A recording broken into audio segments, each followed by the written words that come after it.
തിരുവനന്തപുരം കോർപ്പറേഷനിൽ കേവല ഭൂരിപക്ഷം ഉറപ്പിച്ച് BJP. NDAക്ക് പിന്തുണ പ്രഖ്യാപിച്ച് കണ്ണമൂല വാർഡിൽ നിന്നും സ്വതന്ത്ര സ്ഥാനാർത്ഥിയെ വിജയിച്ച പാറ്റൂർ രാധാകൃഷ്ണൻ. വികസനത്തിനാണ് പിന്തുണയെന്ന് പാറ്റൂർ രാധാകൃഷ്ണൻ ജനൻ TVയോട് പ്രതികരിച്ചു. തിരുവനന്തപുരത്തെ സംബന്ധിച്ചിടത്തോളം നാളെ ഒരു നിർണായക ദിനമാണ്.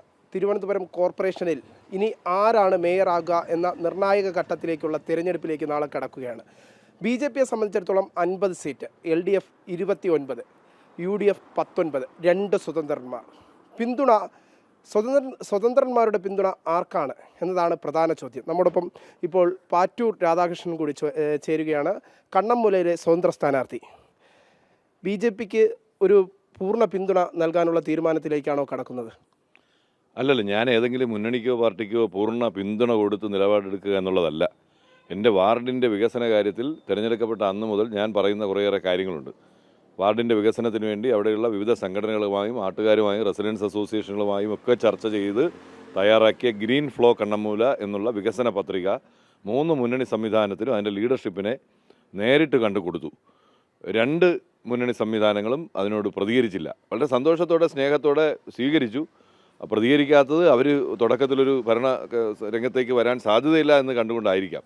പക്ഷേ NDAയുടെ ചെയർമാൻ മുൻ കേന്ദ്രമന്ത്രി ശ്രീ രാജീവ് ചന്ദ്രശേഖർ വളരെ അനുകൂലമായി അത് വായിക്കുകയും വളരെ കൃത്യമായ ഉറപ്പ് എന്നോട് പറയുകയും അത് പരസ്യമായി തന്നെ പ്രഖ്യാപിക്കുകയും ചെയ്തു. അപ്പോൾ അതിൻ്റെ അടിസ്ഥാനത്തിലാണ് നാളെ നടക്കുന്ന മേയർ തെരഞ്ഞെടുപ്പിൽ NDAയുടെ സ്ഥാനാർത്ഥികളായിട്ടുള്ള മേയറായി മത്സരിക്കുന്ന ശ്രീ VV രാജേഷിനും ഡെപ്യൂട്ടി മേയർ ശ്രീമതി ആശാനാഥിനും എൻ്റെ പിന്തുണ നൽകാൻ ഇന്ന് ചേർന്ന എൻ്റെ നാട്ടിലെ ഇലക്ഷൻ കമ്മിറ്റിയുടെ യോഗം തീരുമാനിച്ച് ഇലക്ഷൻ കമ്മിറ്റിയുടെ അറിയിപ്പായി പുറത്തു വന്നിട്ടുള്ളത്. ഒരു വികസനോത്മകമായ ഒരു നിലപാടാണ്. ആ നിലപാടിൽ BJP ഉറപ്പ് നൽകിയ സാഹചര്യത്തിലാണ് ഇപ്പം BJPയുടെ മേയർ കാൻഡിഡേറ്റിനും ഡെപ്യൂട്ടി മേയർ കാൻഡിഡേറ്റിനും പിന്തുണ നൽകാമെന്ന നിലപാടിലേക്ക് പോകുന്നത് അല്ലേ? അല്ല, ഞാൻ നാളെ മുതൽ നഗരസഭയിൽ ഏതെങ്കിലും മുന്നണി എടുക്കുന്ന എല്ലാ കാര്യത്തിനെയും കൈയുയർത്തി പിന്തുണച്ചോളാം എന്നൊന്നും ഒരിടത്തും പറഞ്ഞില്ല.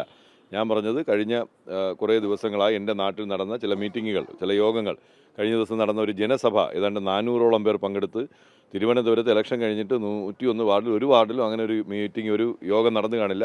ജനസഭ ചേർന്ന് അവിടെയും ചർച്ച ചെയ്തതിന് ശേഷം എല്ലാ ആളുകളുമായും ചർച്ച ചെയ്ത് രൂപപ്പെടുത്തിയതാണ് വാർഡിൻ്റെ വികസനം. വാർഡിൻ്റെ വികസനം അല്ലാതെ മറ്റെന്താണ് സ്വതന്ത്രൻ എന്നുള്ള നിലയിൽ ഞാൻ ആവശ്യമായി ഉന്നയിക്കുക? എന്നെ സംബന്ധിച്ച് മറ്റാവശ്യങ്ങളൊന്നുമില്ല. എൻ്റെ വാർഡിൻ്റെ വികസനവും തലസ്ഥാനത്തിൻ്റെ മുഖച്ഛായ മാറ്റുന്ന പ്രവർത്തനങ്ങൾ ഇപ്പോൾ നടന്നില്ലെങ്കിൽ പിന്നെ എപ്പോഴാണ് നടക്കുക?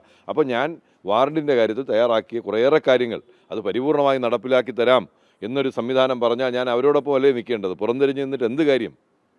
തീർച്ചയായിട്ടും BJPയെ സംബന്ധിച്ചിടത്തോളം ഏറ്റവും ആശ്വാസകരമായ ഒരു നിമിഷം തന്നെയാണ് നാളെ നടക്കുന്ന മേയർ തിരഞ്ഞെടുപ്പിലും ഡെപ്യൂട്ടി മേയർ തിരഞ്ഞെടുപ്പിലും കൃത്യമായി തന്നെ സ്വതന്ത്ര സ്ഥാനാർത്ഥിയായി മത്സരിച്ച് വിജയിച്ചു വന്ന പാറ്റൂർ രാധാകൃഷ്ണൻ, കണ്ണമൂല വാർഡിലെ സ്വതന്ത്ര സ്ഥാനാർത്ഥിയായ രാധാകൃഷ്ണൻ പറയുന്നത് ഇത് തന്നെയാണ് നിലപാട്. BJPക്ക് നാളെ NDAയുടെ മേയറും ഡെപ്യൂട്ടി മേയർ സ്ഥാനത്തേക്കും എത്തുന്ന 2 പേരെയും പിന്തുണയ്ക്കും. ഒപ്പം തന്നെ വികസനത്തിനാണ് തൻ്റെ നിലപാട് ഏറ്റവും കൂടുതൽ ഊന്നൽ നൽകുന്നത്. തിരുവനന്തപുരത്തിൻ്റെ മുഖച്ഛായ മാറ്റുന്ന ആ വികസന നിലപാടിലാണ് താൻ ഉറച്ചു നിൽക്കുന്നത് എന്നാണ് പാറ്റൂർ രാധാകൃഷ്ണൻ ഇപ്പോൾ വ്യക്തമാക്കുന്നത്. ഒപ്പം തന്നെ എടുത്തു പറയേണ്ടത് BJPയെ സംബന്ധിച്ചിടത്തോളം ഒരു കേവല ഭൂരിപക്ഷം അല്ലെങ്കിൽ നിർണായകമായ ഒരു ഘട്ടത്തിലേക്ക് കേവല ഭൂരിപക്ഷത്തോടുകൂടി നാളെ 2 സ്ഥാനാർത്ഥികളെയും BJPക്ക് വിജയിപ്പിച്ചെടുക്കാൻ ഇതിലൂടെ സാധിക്കുമെന്ന കാര്യത്തിൽ സംശയമില്ല.